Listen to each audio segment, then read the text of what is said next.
This is a webinar. Your cameras are off and you are muted. If you have any questions, you can type them in the chat box or the Q&A. Or you can raise your hand and we can invite you to come off mute to ask your question. We are doing this webinar series as part of the grant with the ARC-US, AT&T, and the ARC San Francisco.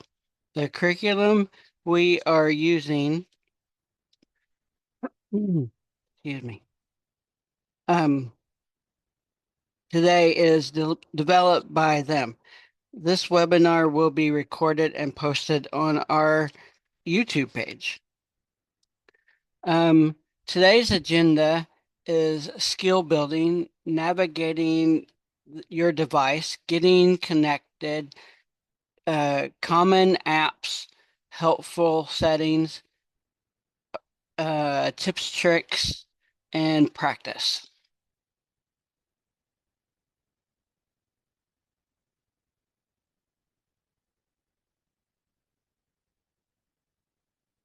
All right, perfect. Thanks, Sean. So, Sean Fulton and my name is Tom Krishan. We both work with the Arc of Indiana, and we're very happy that you're here. Like Sean mentioned, if there's any questions, just throw them in the Q&A, and we'd be happy to answer those. Today, what we're going to be talking about is Androids. So, there are two main types of phones, mobile phones and cell phones that people use. One is Android, and one is iPhone. You may be more familiar with one than the other, but our goal today is to have you become familiar with Androids and how they work. They're very similar, but there are some differences. Um, the mobile phones today, cell phones, can do many of the same things that traditional computers can do. You can search the internet, you can access and use email, you can watch videos, play games, take pictures, listen to music, get directions from one place to another, and especially connect with friends and families. If you are interested in iPhone usage, then I would recommend you join us next week, because the next week's session, right, Sean, is on iPhones. But today we're going to be focusing on Androids. So with that, on the screen, you can see what it looks like for an Android smartphone and for a tablet. Android is really just how it runs and how you use it. I know you'll probably say that it looks very similar to iPhone, and you are correct, because they are very similar devices. The difference between a smartphone and a tablet, while they look different, and like they look similar, but they're different sizes. A smartphone is a mobile telephone that has both cell and internet access. Smartphones allow you to make and receive phone calls and text messages. Because they are also connected to the internet, then that will help you share photos, play videos and games, check an email, and browse the web. A tablet, as you'll notice on the right, is bigger. It is really more like a portable computer, and it uses a touch screen. Most tablets are smaller and weigh less than a computer, but they are larger and heavier than a smartphone. Tablets usually connect to the internet via Wi-Fi, but sometimes they can also have a cellular connection, like smartphones do. The big difference between a mobile device and a computer is how you get around the device. If you're familiar with using computers, you'll often have like a mouse and a keyboard that can help you navigate and get around the computer itself. A smartphone uses touch. So instead of using the mouse and keyboard, you can use your fingers to either tap the screen or type on the keyboard on the screen or scroll and do a lot more. You can also now with cell phones and smartphones today, you can use your voice to help navigate as well. So if you'll notice here, um, we have, you can kind of see, I don't know if you, well, you can't really see it on mine, but you can see on the screen the keyboard at the bottom. When you go into somewhere that you can type into, whether it be an email or a search or text message, that keyboard will pop up, and you can use that keyboard on the screen with your finger to start typing what you need to type. There are also physical buttons called external buttons on the outside of the phone. And on the screen, you'll see that's usually there will be a power button and control volumes, and then a spot where you can change the ring volume and make it silent. Every phone is different. I'll show you mine. So on mine, so this is the main screen. This over here is I can silent my phone by pushing that up and down. And I can also use those buttons behind it. You can kind of barely see it for the volume up and down. And then the one down below it is the power button. So if you press and hold that button, it will turn the power off. So these buttons on your smartphone will vary depending on the make and the model that you're using. All Android devices are different. But in general, they're going to have a power button and a volume control. And then also that ring and silent switch so that if you're in meetings, um, then um, then um, then you can silent it. Um,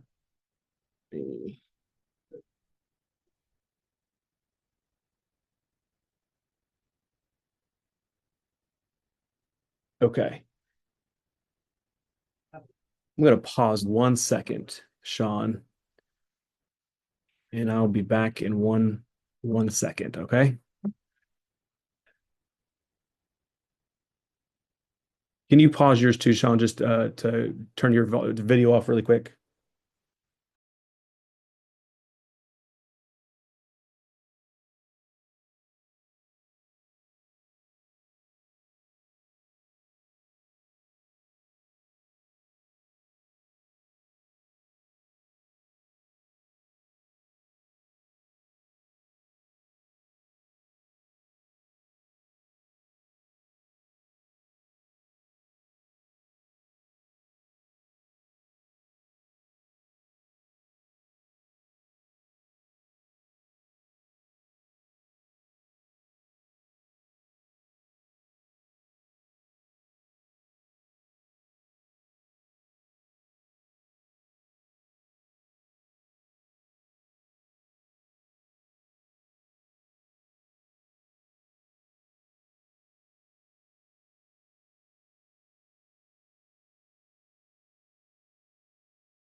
Okay, sorry for that break. Thanks, Sean. Um, so the next is the charging port. So this is how all phones, all tablets are going to have a battery, which is going to need to be charged because as you use it, the battery will die out. So at the very bottom, you can see the cord on the screen plugged in. Mine is this little hole down there. Your phone will come or your tablet will come with a cord that fits it. Most new phones use the same kind of cord these days. It's called a USB-C. It's the shape of the plug. But some phones will have something different. You always need to use the cord type that comes with your phone so that you can make sure that your phone is charged. The next thing is you'll notice that a phone will always be locked every time you start with it for the first time, but also every time you use it. And um, every device you can customize this a little bit and make it how you want it. But to start using the phone, the first thing you need to do is unlock the device. So that's really kind of opening it up. And the way you do this depends on the device that you have and the choices you make when you first set up your phone. So when you have a brand new phone, it's going to go through the options, say, how do you want to lock the phone? How do you want to unlock the phone? Some on the screen, you'll see an example. It shows a keypad. You can pick a series of numbers. Say it's a 1, 2, 3, 4. That 1, 2, 3, 4, when you enter it, will unlock it. But others have face recognition so that your face in front of the camera will unlock it. Some will have a fingerprint button where you can push your thumb on the finger on the button, and that will unlock it for you. And some have the word password instead of a passcode with the number. So it really just depends on how what you want and what you want to utilize and what you want to use to unlock your phone. But you can change this. If one doesn't work and you prefer another, you can change that in the settings. So once you do unlock it, you will have the home screen. So this is a on the screen, you'll see an example of a home screen. This one does not have any apps or applications that are currently downloaded. But your home screen might already have some applications ready, and you can customize and move those around. The top of the screen will be what's called a status bar. That will show how much battery you have left and how quickly you need to maybe charge it. If you're on Wi-Fi, it will show that, and how good of a cellular signal or reception you have will also be there in bars. So that is how good your the quality will be for if you're using it for calls or text messages. At the very bottom, you'll notice these three weird buttons, and those are how you navigate around. And so, depending on your phone, you can swipe up to see the apps. Or swipe over. And so, like for instance, on mine, when you swipe up, then all the apps are there. And so, depending on what device you have, then you can see how that one works. So if you have a cell phone with you right now, especially if it's Android, kind of play around and see how you look at your apps because everyone's different. You may swipe left or right, you may swipe up, but there's certainly a way for you to look at all the applications that are installed on your phone. Once you get into that apps view, this will be all the applications that are installed. The home screen that we looked at last time is not necessarily going to have all of the applications on there. You'll need to find how to look at all the apps. So again, on mine, my home screen has a few, but if I want to see them all, I swipe up and then those apps are there. And that's all the applications that are on the device. There will be some on a new phone that are already built in that you may use and you may not use. If you want other apps, you'll have to download and figure out what apps you want and download to those to the phone so you can use it. The ones that are normally on the phone are the phone itself on how to use your make calls, and you can see that in the top right-hand corner of the screen. The messages and the icons will be a little different depending on your phone, but you can see this one's on the right with the third one down. It says messages. That's your text messages. Email, internet, camera, maps, clock, calendar. All these are normally on every phone that you get. So you can use those basic ones that come installed. You can also organize how you want these apps to be working, to be organized, and how they look on your screen. Normally, what it is a tap and hold to move it, or a tap to open the device or open the application. So, for instance, I have an app called Waze. It's a direction app. So if I want to go somewhere, I can use this app to. It's like a Maps app to get directions. So you can see it here, and I just click it one time, and it will open up, and it'll show me the app, the where I get directions on. If I want to instead move that app, then I can click it and keep my press down and hold it, and then I can move it around and put it where I want it. It will also give me options on if I want to do different things with it. So if I want to uninstall it, I can do it there. That's the tap and hold.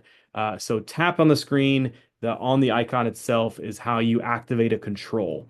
It's also how you type on the keyboard or if you select something on screen. So if you have a device in front of you and you're not familiar with it, just play around with it, find an app and just click it, and so you can see what happens there. If you also have a search, if you have somewhere to search, like down here, this is a Google search, you can click that, and that will open that up and give me a keyboard. You can't really see on my screen, but a keyboard to be able to type, and you can click that, tap those to do that as well. The tap and hold, like I've showed you, you can press the app and hold it, and that will display a menu of options. Um, so depending on the app, the different options will come on the screen. You can kind of see an option there that it looks like you can select it or you can add it to your home screen. So it's always there and easy to find. So tap and hold are really the two ways to get around and navigate around um, the phone.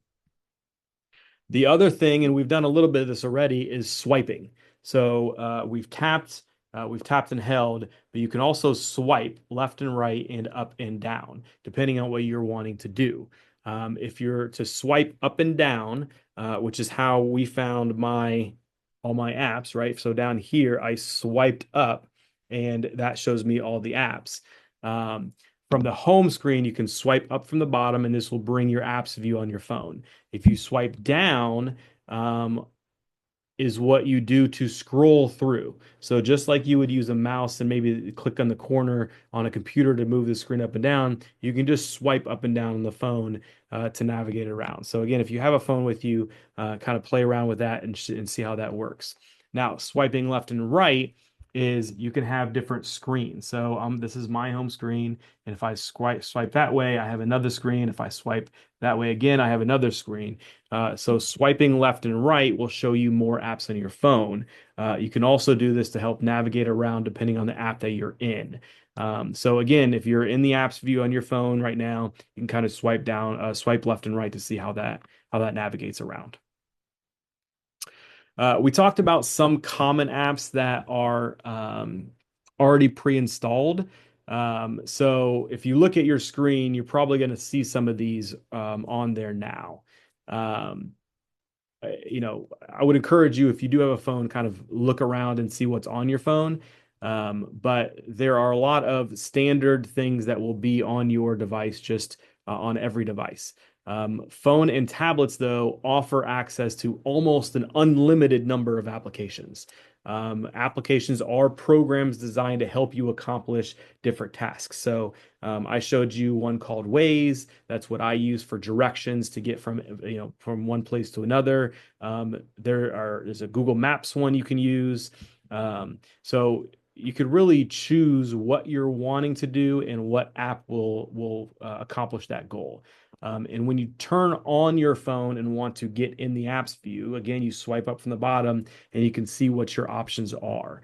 Um, I want to talk about some of the common apps that are standard, but just know you can get more. And there are almost, like I said, unlimited number of different apps that can accomplish goals. But I want to talk about those stock apps just briefly that are on your phone and how to use those because those are already going to be on there and they're going to be very, very common to use. So the first one you're probably most familiar with is the phone app. Again, this is going to be on every phone. On the screen, you can see that in the top right-hand corner. It looks like a little C, but it's a little handheld phone. And you can just tap that, and that will open up the phone app. This is the app that you can make and receive phone calls. Um, when the app opens, and I'll show you on the next screen, you will see a keypad to make phone calls just like you would on a physical phone. You will also see other options likely, maybe an option to look at your recent calls or the contacts you have in your place in your phone. So there might be other options, but the main thing you will see once you tap that to open it up is the phone number so you can make calls. There are two ways to make a call. You could either have a contacts already in your contacts app, which is another app. So I have Sean Fulton in my contacts app, and I have his phone number pre-programmed. So I can click in the phone app, I can click on contacts, and I can click on Sean, and that will call Sean right away. If I don't have that number in my contacts app, I can just enter the number on the keypad and dial it that way and click the green call button to make the call. When you're ready to hang up, you tap the red phone button to end the call. And then when you're getting a new call, it'll come up on your screen saying give a new call, and you click the green button to tap to answer it. So, like I said, when you click on the app, it'll come up with this screen. And so again, you can see down there the keypad is what the main is. The next option at the bottom is recents. So those are your recent calls that you've made. And then contacts. You can click that and find people that are already in your contacts. Like if I wanted to call Sean, I just click contacts, find his name, and click it that way. Like I said, when you get a call, it will look like this. So the example here is mom's calling me. It's popped up. I can click that to call, and I'm talking with mom now. When I want to end that call, I click the little icon on the bottom with the phone, and that will end the call. So when you're ready to hang up, just tap that red phone button to end the call. The next app, let's see here. This is I think this is an example here that if you're in any app, this is what it looks like when you get a call. So this will pop up at the very top of the screen. You can see an option to answer it or decline it. If you don't want to talk right now or you can't talk, you just click that red decline. If you do want to talk, click the green answer. Additionally, some things that you'll most likely use, and I use a lot, is the messaging app. So if you want to send text messages, if you want to send any kind of message to a friend that's a text, you'll use the messages app. Again, this might look a little different on your phone, but generally, you can see that third one down on the right-hand side. It says messages, and it has a cloud button with three dots. That's the messages app on this phone. When you open that app, you'll see your current conversation. So they're always saved so you can look back to see who you're talking to. You'll also see a search box at the top where if you want to search, maybe Sean and I were texting about a Mexican restaurant, and I could, search up a restaurant and see when I was talking about the restaurant with him. So that may be a reason um, to search the search field. So when you click on messages, you will get this next screen here, which is the messages app. And if you can see, it's showing that I have two conversations that are happening, one with mom and one with Ron. And those are my two standard one. If I want to search, I hit that little magnify button above mom, and I can search my texts that I currently have. If I want to create a new one, I click the button on the bottom right. Is that blue, Sean?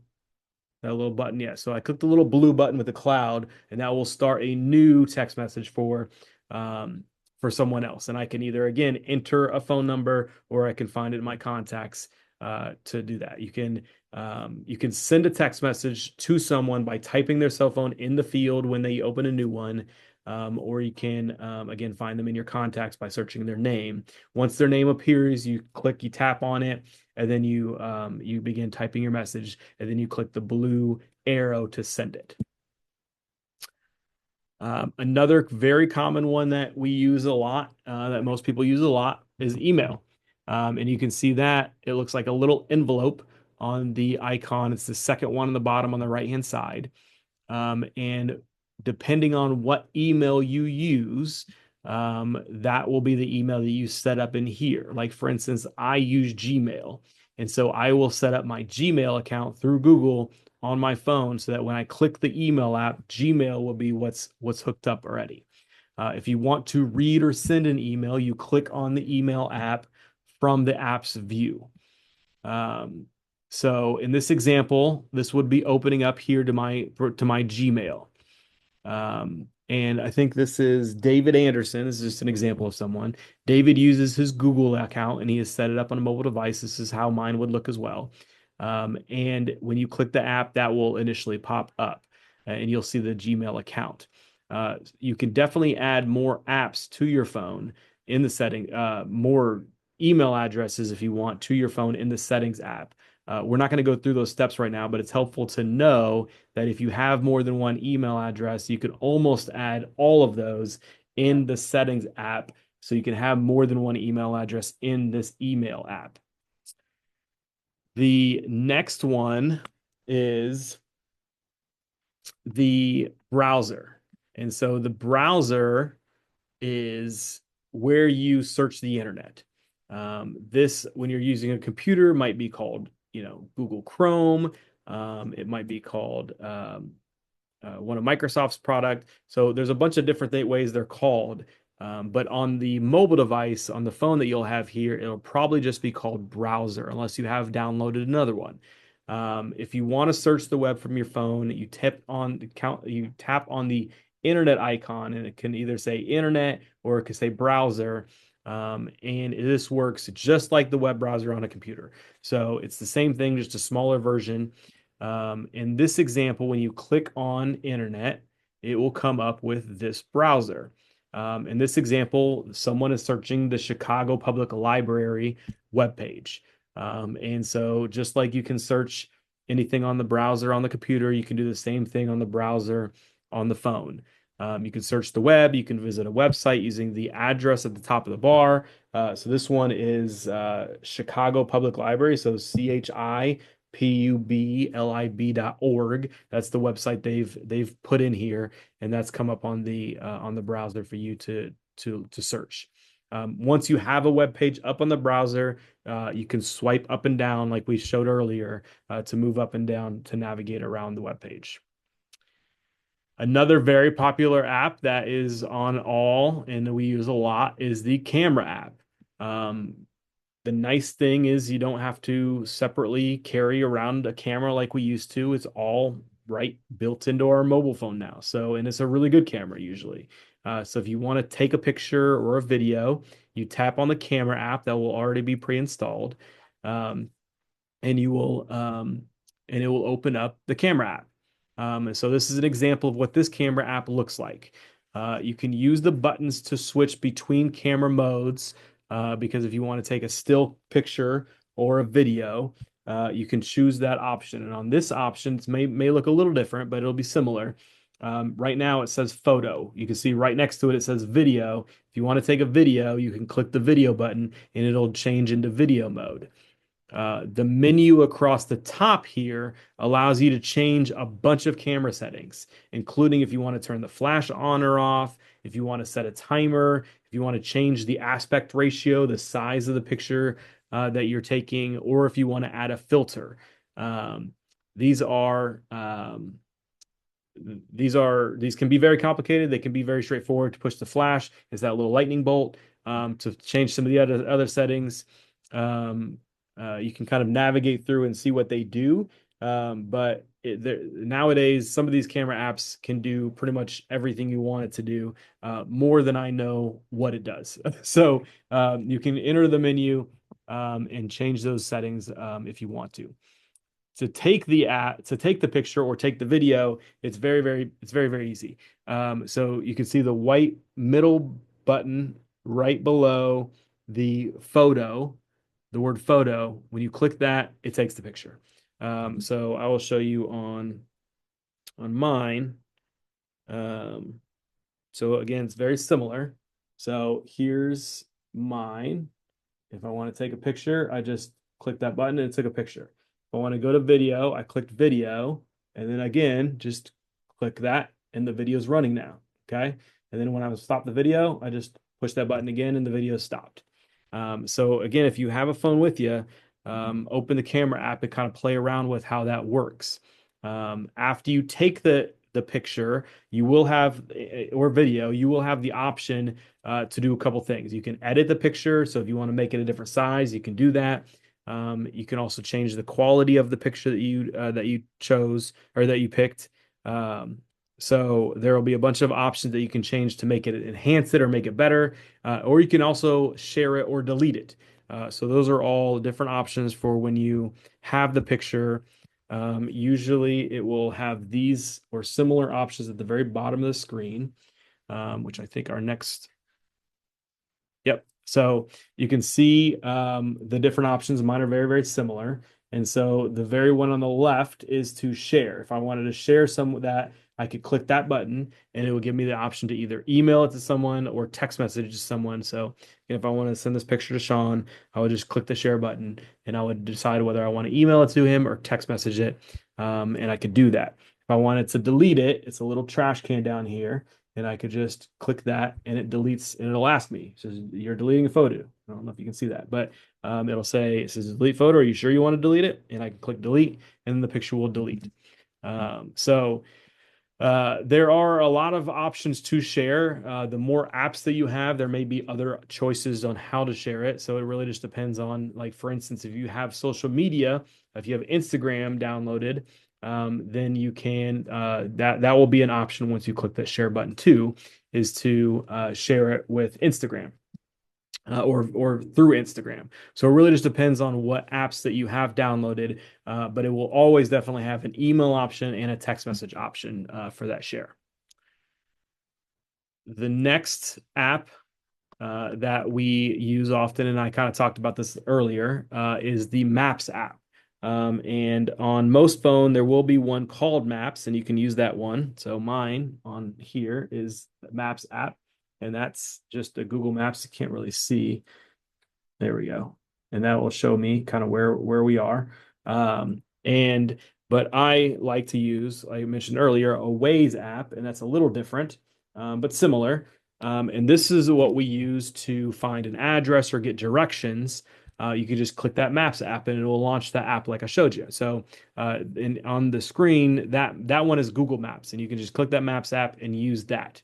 All Android devices will come pre-installed with Google Maps, which is a very good map app, and it'll show you really good directions and quick to easy find locations. When you get in that app, it will have at the very top let's see if you can see this here, a search. Well, here, let's take the next screen. There we go. So that's what it looks like when you open the Maps app. The very, very top bar, it will say search here. And that is where you can enter a location to search. Maybe it's a city to see where the city is, or a specific address. So if I wanted to go to Sean's house, I could enter his specific address in that search box, and it will come up with his location, and then I can click to get directions. So you click the search here at the very top to enter the address. And then so here, like if I search for the Harold Washington Library Center in the Chicago Public Library and click search, it would show up at the bottom right there. So see on the screen, it shows me where it is. At the very bottom, gives me more details. If I want directions on how to get there from where I am, then I click the directions app or the little directions button right there. And if I click directions, it will come up right here. And so it's going to give me, it says, okay, it's going to take you 14 minutes. It's going to take me a whole lot longer from Indianapolis. But for the example, they're in Chicago already, and it's about 6.6 miles away, 14 minutes. And it's saying, if you want directions, I'll get you directions. And you just click start. And you can click start, and it'll give you the turn-by-turn directions. You can also choose, see at the very top, right underneath the search boxes, where it says the Harold Washington Library, that is 14 minutes for driving. If I want to walk it, two over is the option for walking, and I can click that button for walking directions, and it would take me about 1 hour and 58 minutes to walk it. So it gives you the different options on how you want to how you want to get there, whether you select driving or public transit is the second button, or walking and more. So there's a lot of options. And to get live directions similar to a GPS device, you must have with your phone, you have to pay for a data plan, and it's got to be connected to either the cellular network or the Wi-Fi network. You may also need to grant the app permission. It may pop up and say you need to give the phone permission to share your location. So this phone knows where I am because I've given it permission to know my location. But you may need to do that so that it knows that it can know where you are, which is a safety feature. The next, I have a question. yeah, Sean. So go back to the last slide. Yep, there you go. So with the Maps app on your phone, Hmm. would okay, this is might be a little bias of me, but Hmm. I love Waze Yeah, because Waze tells you everything that you need to know because it will also tell you if there's a car that's stalled up yeah. ahead or if there's stuff in the road. And will the Maps app do that? It will not as much as Waze does. So, and that's why I like Waze too. And Waze is again just a different app that you can download for free and use it just like this instead of Maps. What the Google Maps does, occasionally it has, like if there's a wreck ahead, it'll tell you there's a wreck ahead. If there's police ahead, occasionally it'll say, hey, there's a police car up here, just be aware. But the Waze app, part of why that is an app that I like is you can report things. So, Sean, you're mentioning a car stopped on the side of the road. If you're driving along and you see a car stopped, there's an option in Waze that you can click and say, "Hey, I want to report that there's a car stopped." And that's why everyone else on Waze is alerted that there's a car over there because someone else has reported it. So Google Maps has some of those, but not as much as Waze does. So that's just going to be a personal preference. If people want to try out Waze, they can download it and they can kind of see which one they like. But guys, I agree. I like Waze better. Good question.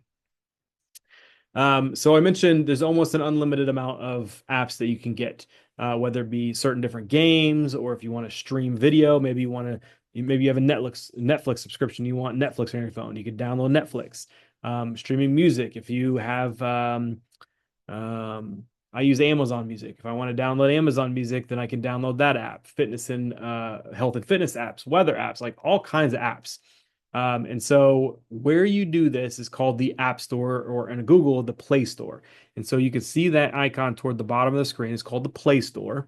And to add apps on any Android supported device, you tap on the Play Store and the icon here, and it will be located where all the rest of the apps view are. And from the Play Store, you can browse either featured apps or look through certain categories of apps, or if you know exactly what you're looking for, you can search that app as well. So, for instance, when we click the Play Store, this will be the main screen, and it's recommending this New York Public Library app if I wanted that app. Um, and so you can see the results. So that'll be a recommended app. But if I want to search something, you use search bar at the very, very top, click that a search bar and a keyboard will pop up and you can type in what you want. So if I was searching dictionary, these are all the different dictionary apps that are possible for me. So you can see the results and you could take a look, kind of figuring out which app you want to use. Say we want to install the Merriam-Webster dictionary, okay? And we went into the App Store knowing that. So we clicked the Play Store app, we went to the search box, we searched dictionary, we see the first app is Merriam-Webster, and we can click that as the one we want to download. So once we click it, it'll pop up to this screen, which is the spot where you can download that app. And obviously, you can see the big button in the middle that says install. If the app has an install button, then the app is free and you can install it for free. If it costs money, it won't have that install button. It'll have a price, and you have to have a payment method linked up to be able to pay and buy for the app. If it already has an open button instead of the install button or a price, then you have already installed that app on your device, and you can just click the open app from that screen, and it will open. From this page, you can also learn more about the app. You can look at preview pictures and customer reviews and really just learn more. But if you want to install it, click the install button.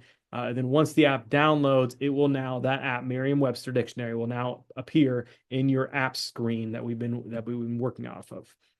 If it is not free, you may be required to authorize the purchase. You may have to type in an email address, or if you set it up so you use your fingerprint or facial recognition, you can do all of that there. To delete an app, and we can, so say we've already downloaded it, so now it is appearing on our app screen, and we do a long tap and hold on that app. So if we press and tap and hold the Merriam-Webster Dictionary, that's when we get the options up. If we want to delete it, we can click the uninstall button, and that uninstall button will then take that off of our phone altogether. Okay.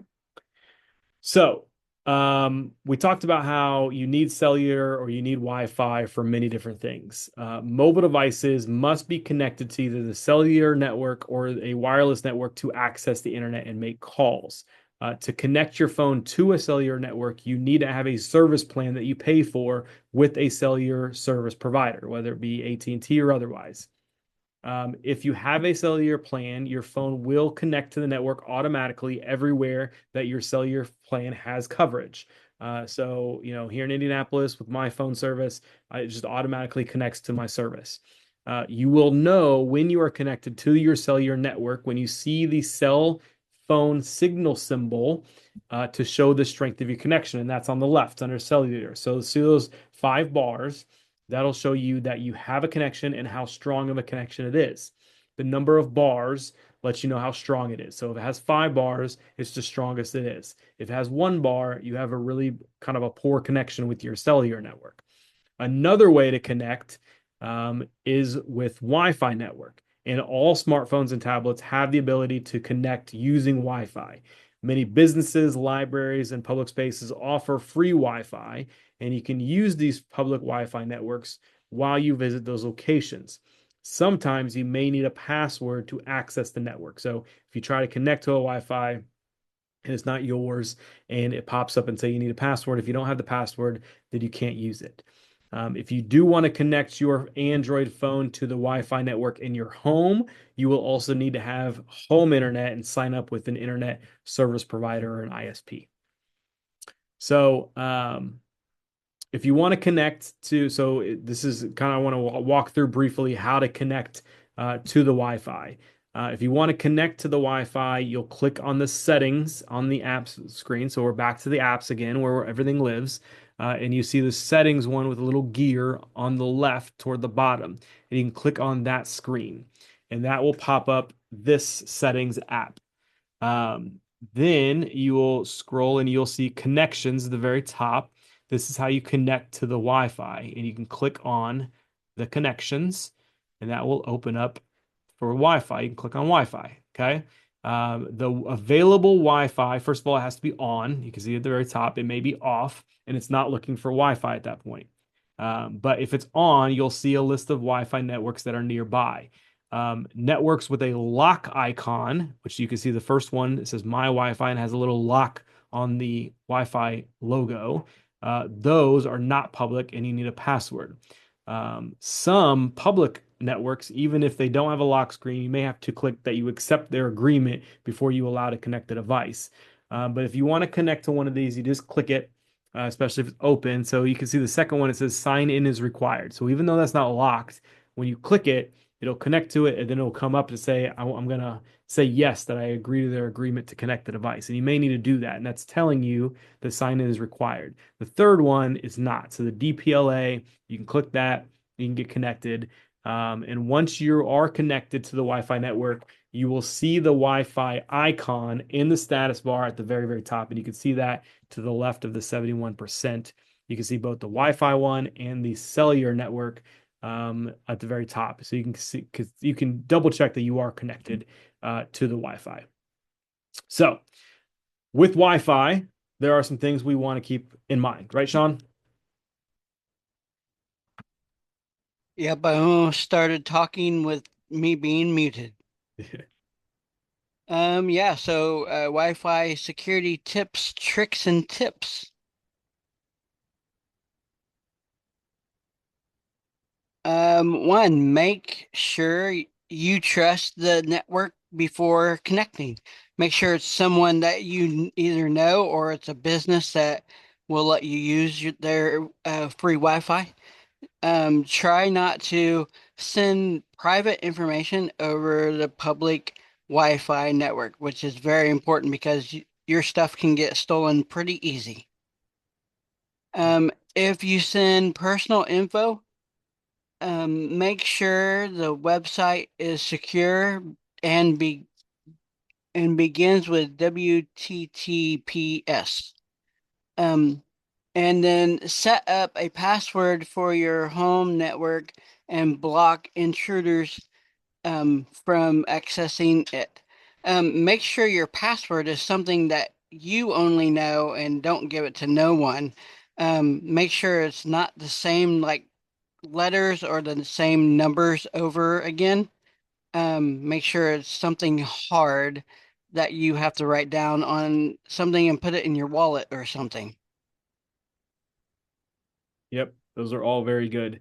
And so that's the reason why we talked about, right, when it's not a locked network, anybody can get on it. So if you have internet at home, then the anybody can come find your network and hop on the network, and you don't want that. And so that's why it's very important, like Sean mentioned, to lock it.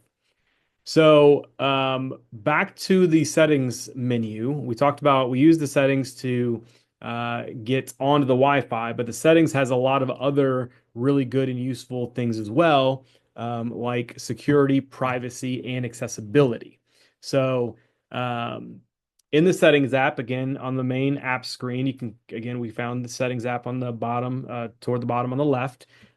You can view and change the settings on your mobile device, including accessibility features, biometrics. So if you want to use your thumbprint to get in, and other security preferences, software updates, and more. So again, if we click into that, this is the screen that comes up, and we used, remember, the connections to connect to the Wi-Fi. But there are other good settings in here. So, for instance, you can find the lock screen. We talked about how there's different ways to unlock your phone. This is where you set those up. So, what method are you using to lock and unlock your phone? Is it the pin, the number pad that you just click a number like a 1, 2, 3, 4? Is it Face ID so that the front camera, you take a picture of your face initially and you use that to unlock it? It could be a fingerprint. So there's a variety of ways to lock your screen. And mobile devices come with settings let me go back to help protect your device and your information. So one of the most important things you can do is to set up a PIN, which is a personal identification number or a passcode to access and use your mobile device. You don't want to have your phone be unlocked at all times because if someone gets your phone, they can get in and have all of your information. You want to have that protection, just like why Sean mentioned you want to have a password for your Wi-Fi. So this will protect your data that is stored on your phone or your device if your device is ever lost or stolen. So each time you turn on the device or wake up the screen, you'll be prompted to put in whatever your pick for your security. So if we're wanting to do, for instance, the PIN or passcode, to set it, you click in settings and then you look for the option to lock the screen, and you'll find the options in there for lock screen. And so here you pick again the screen lock type. This one is set up for pen and fingerprints, and then you can choose whatever options you're wanting to use to do that. Here are some other options here that when you dig into there and you click into there, you can say, you know, I want to use a password instead. Or for biometrics, which is your fingerprints or your face, you can choose those options. And once you click on fingerprints, like this one's selected, the phone will have you then press your finger on on the button it uses for fingerprints to set that up initially. And you only need to set that up once. So for um, you many apps and mobile devices also have regular updates. They're always updating. And so a lot of the times it's for security reasons. Sometimes the updates have new features, but more importantly, it's fixing maybe bugs or problems and increased security. Android will automatically update the apps when the phone is connected to a Wi-Fi network. You can see these settings by going into the Play Store. And if you go into your account and tap Manage Apps and Devices, then you can see what ones have updates. So again, if we're in the main app screen, we can click Play Store, and then we can click if we click your account in the top left, that initial D next to the search thing, this screen will pop up for your account. If you click Manage Apps and Devices there, then this screen will come up and it'll tell you if there's any updates to do. This one says all apps are up to date. It will also tell you if there are any harmful apps that are found. So it will scan the device and make sure there's nothing harmful. A list of how many apps updates are available will be displayed here. And so this, like I said, this example, all of them are already updated, so you don't need to worry about that. So also, you may want to change the settings for privacy. Again, we're going to use the settings app. Privacy settings are very important for mobile devices.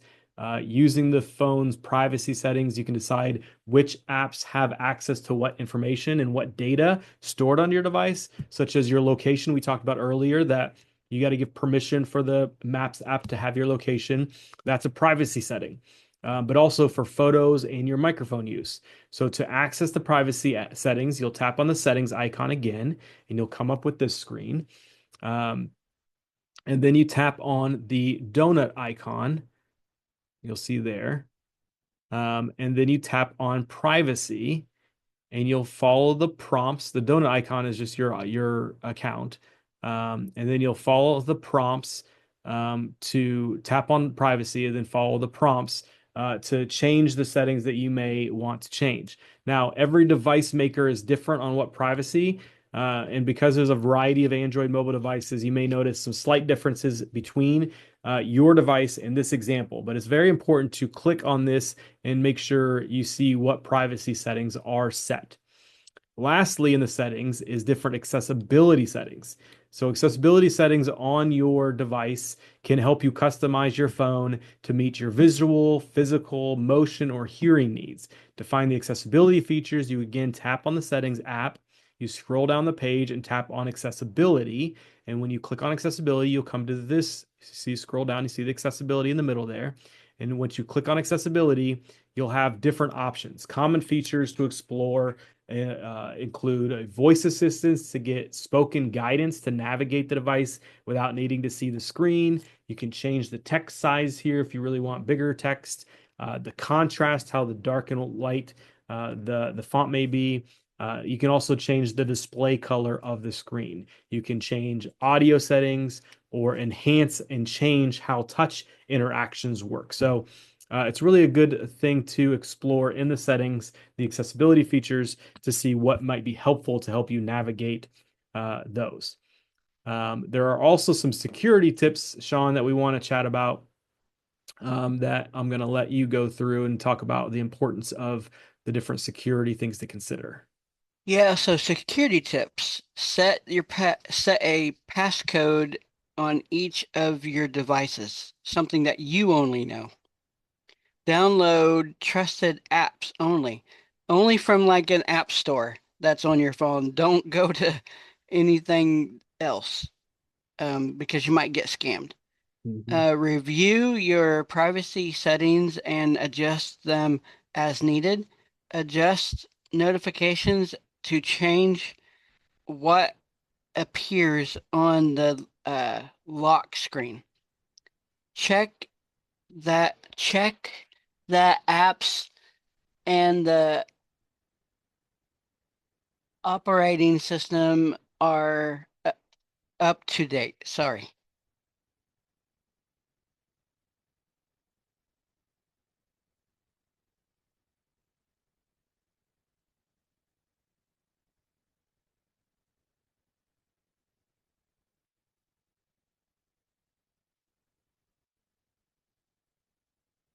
Is it not going forward?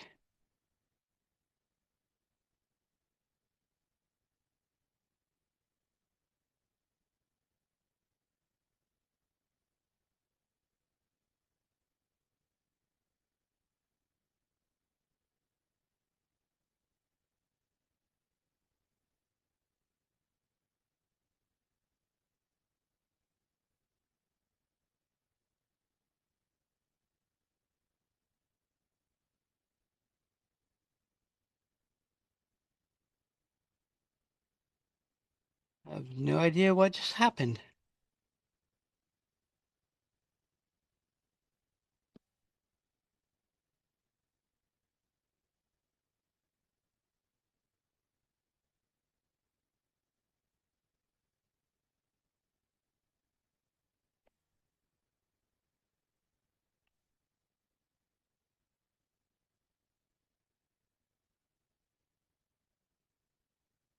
Um, anybody have any questions? Um, Congratulations. Uh, Today you have learned about Android mobile devices, built skills to navigate your device, get connected to Wi-Fi, identify common apps, identify helpful settings, and learned